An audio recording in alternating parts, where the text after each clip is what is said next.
12 مئی 1939 کی شام دہلی میں زبردست چہل پہل۔ شاہجہاں آباد میں چراغاں اور لال قلعے میں جشن کا سماں ہے۔ غریبوں میں شربت، پان اور کھانا تقسیم کیا جا رہا ہے۔ فقیروں اور گداگروں کو جھولی بھر بھر کر روپے عطا ہو رہے ہیں۔ آج دربار میں ایرانی بادشاہ نادر شاہ کے سامنے مغلیہ سلطنت کے 13ویں تاجدار محمد شاہ بیٹھے ہیں، لیکن اس وقت ان کے سر پر شاہی تاج نہیں ہے، کیونکہ نادر شاہ نے 2.5 سال قبل ان سے سلطنت چھین لی تھی۔ 56 روز دہلی میں رہنے کے بعد اب نادر شاہ کے واپس ایران لوٹنے کا وقت آ گیا ہے اور وہ ہندوستان کی باغ ڈور دوبارہ سے محمد شاہ کے حوالے کرنا چاہتا ہے۔ ایران لوٹتے ہوئے نادر شاہ نے صدیوں سے جمع کردہ مغل خزانے میں جھاڑو پھیر دی اور شہر کے تمام امراء اور رؤساء کی جیبیں الٹا لی ہیں، لیکن اسے یعنی نادر شاہ کو دہلی کی ایک طوائف نور بائی نے، جس کا ذکر ہم کچھ دیر بات کریں گے۔ نادر شاہ کو محسوس ہو گیا تھا کہ محمد شاہ نے اپنی پگڑی میں کچھ چھپا رکھا ہے۔ نادر شاہ گھاگ سیاستدان اور گھاٹ گھاٹ کا پانی پیے ہوئے تھا۔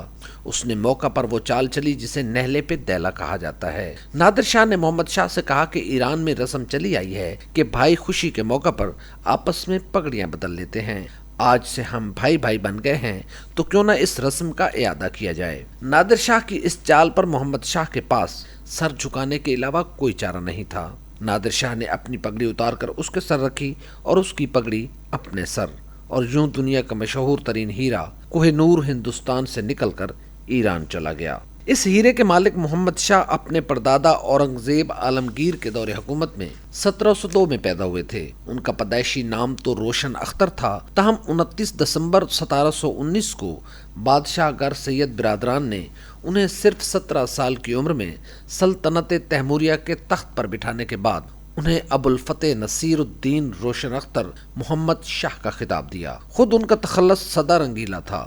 اتنا لمبا نام کون یاد رکھتا، چونکہ عوام نے دونوں کو ملا کر محمد شاہ رنگیلا کر دیا اور آج ہندوستان کے طول و عرض میں جانے پہچانے اور مانے جاتے ہیں۔ محمد شاہ کی پیدائش کے وقت اورنگزیب عالمگیر نے ہندوستان میں موسیقی پر مکمل طور پر پابندی عائد کر دی تھی۔ اطالوی سیاح نکولو منوچی نے لکھا ہے کہ اورنگزیبی دور میں جب موسیقی پر پابندی لگی تو گویوں اور موسیقاروں کی روٹی روزی بند ہو گئی۔ آخرکار تنگ آ کر 1000 فنکاروں نے جمعہ کے دن دہلی کی جامع مسجد سے ایک جلوس نکالا اور آلات موسیقی کو جنازوں کی شکل میں لے کر روتے پیٹتے گزرنے لگے۔ اورنگزیب نے دیکھا تو حیرت زدہ ہو کر پوچھا، یہ کس کا جنازہ لیے جا رہے ہو جس کی خاطر اس قدر آہو بکا کیا جا رہا ہے؟ تو انہوں نے کہا کہ آپ نے موسیقی کو قتل کر دیا ہے، اسے دفنانے جا رہے ہیں۔ اس کے جواب میں اورنگزیب نے کہا کہ قبر ذرا گہری کھودنا۔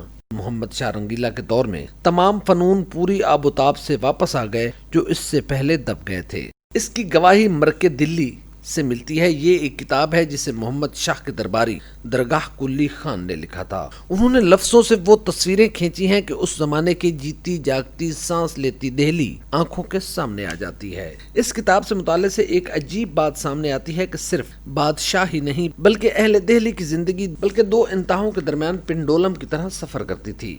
ایک طرف تو وہ عیش و عشرت سے لبریز زندگی بسر کرتے تھے اور جب اکتا جاتے تو سیدھے اولیاء کے آستانوں کا رخ کرتے تھے۔ جب وہاں سے دل بھر جاتا تو دوبارہ زندگی کی رنگینیوں میں پناہ لیتے تھے۔ زندگی کی ان رنگینیوں میں نور بائی کے بالا خانے کے آگے امراء اور رؤساء کے ہاتھیوں کا وہ ہجوم ہوتا کہ ٹریفک جام ہو جاتا۔ جس کسی کو اس کی محفل کا چسکا لگا اس کا گھر برباد ہوا، اور جس دماغ میں اس کی دوستی کا نشہ سمایا وہ بگولے کی طرح چکر کاٹتا رہا۔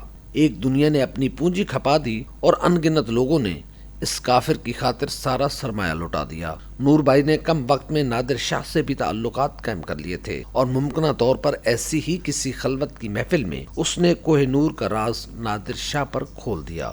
درگاہ کلی خان نے دہلی کی ایک اور طوائف ادا بیگم کا حوال بھی بیان کیا ہے۔ یہ وہ دور تھا جب محمد شاہ رنگیلا کے شب و روز کا یہ معمول تھا کہ صبح کے وقت جھروکا درشن میں جا کر بٹیروں یا ہاتھیوں کی لڑائیوں سے دل بہلاتا، دوپہر بازیگروں، نٹوں، نکالوں اور بھانڈوں کے فن سے محفوظ ہونے میں گزارتا، شام میں رقص و موسیقی، اور راتیں کیسے گزرتی شاید رنگیلا کو خود بھی معلوم نہ ہو۔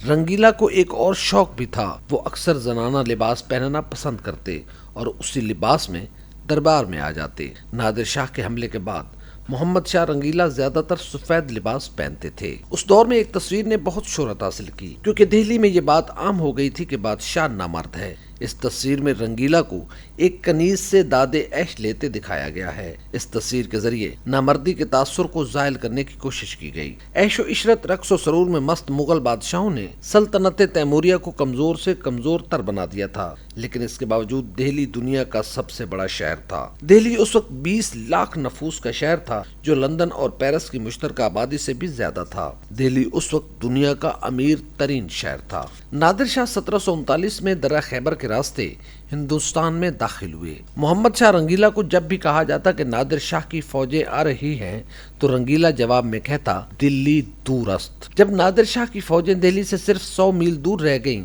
تو مغل شہنشاہ کو زندگی میں پہلی بار فوجی دستے کی قیادت خود کرنا پڑی۔ محمد شاہ رنگیلا کی فوج لاکھوں پر مشتمل تھی، لیکن زیادہ تر فوجی باورچیوں، ماشکیوں، کلیوں، خدمتگاروں اور خزانچیوں پر مشتمل تھی۔ لڑاکا فوج صرف 1 لاکھ کے لگ بھگ تھی۔ اس کے مقابلے میں نادر شاہ کی فوج 55,000 جنگی فوجیوں پر مشتمل تھی۔ کہاں جنگی حربوں کے ماہر نادر شاہی سپاہی اور کہاں لو و لاب میں دھت مغل سپاہی۔ کرنال کے میدان میں صرف 3 گھنٹے میں فیصلہ ہو گیا اور نادر شاہ مغل بادشاہ محمد شاہ رنگیلا کو قیدی بنا کر دہلی کے فاتح کی حیثیت سے شہر میں داخل ہوا۔ اگلے دن عید قربان تھی۔ دہلی کی مسجدوں میں نادر شاہ کے نام کا خطبہ پڑھا گیا اور ٹکسالوں میں اس کے نام کے سکے ڈھالے جانے لگے۔ عید کی خوشیاں منائی جا رہی تھیں کہ شہر میں افواہ پھیل گئی کہ ایک طوائف نے نادر شاہ کو قتل کر دیا ہے۔ دہلی کے باسیوں نے اس خبر سے شہ پا کر شہر میں تعینات ایرانی فوجیوں کو قتل کرنا شروع کر دیا۔ نادر شاہ کو جب یہ خبر ملی تو وہ گھوڑے پر سوار تلوار تھامے لال قلعے سے نکلا اور سیدھا چاندنی چوک میں واقع روشن الدولہ مسجد کے بلند و بالا صحن جا پہنچا اور تلوار نیام سے نکال لی۔ یہ نادر شاہی افواج کے لیے اشارہ تھا۔ قزل باز سپاہیوں نے چن چن کر مخالفین کو قتل کیا اور دہلی میں اس روز اتنا خون بہا کہ خون نالیوں سے باہر بہنے لگا۔ صرف اس روز 30,000 دہلی والے تلوار کی گھاٹ اترے۔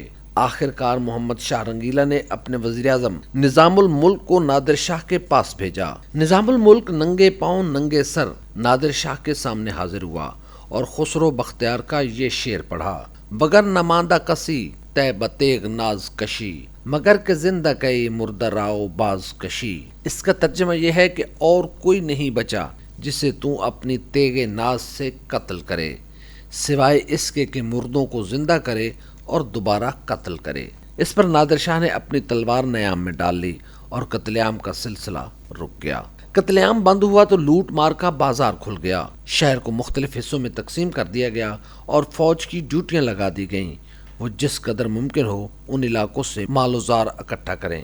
جب شہر لوٹ لیا تو نادر شاہ نے شاہی محل کا رخ کیا۔ نادر شاہ کے درباری تاریخ نویس مرزا مہدی استرابادی لکھتے ہیں: شاہی محل سے ہیرے جواہرات، مونگوں، موتیوں، سونے چاندی کی کانیں ملی۔ امراء اور رؤساء نے بطور تاوان کروڑوں کے ہیرے جواہرات دیے اور نادر شاہ کے خزانے میں اتنی دولت جمع ہوئی جس کا اس نے کبھی خواب میں بھی نہیں سوچا ہوگا۔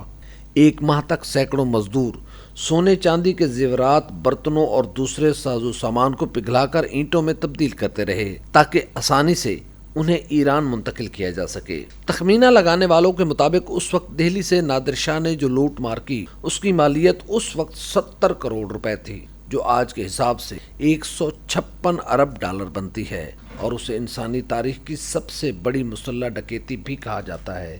محمد شاہ رنگیلا کے دور میں اردو نے خوب ترقی کی اور اس دور کے اردو نثر نویس دنیا آج تک پیدا نہیں کر سکی، جن میں میر تقی میر، میر حسن، شاکر ناجی، نجب الدین ابڑو، شرف الدین مضمون، شاہ حاتم، میر سوز، قائم چاند پوری، مرزا تاباں اور میر زاہک شامل ہیں۔ کثرت شراب اور افیم کی لت نے محمد شاہ رنگیلا کو اپنی سلطنت ہی کی طرح اندر سے کھوکھلا کر دیا تھا۔ 46 سال کی عمر میں ایک دن اچانک محمد شاہ رنگیلا کو غشی کا دورہ پڑا۔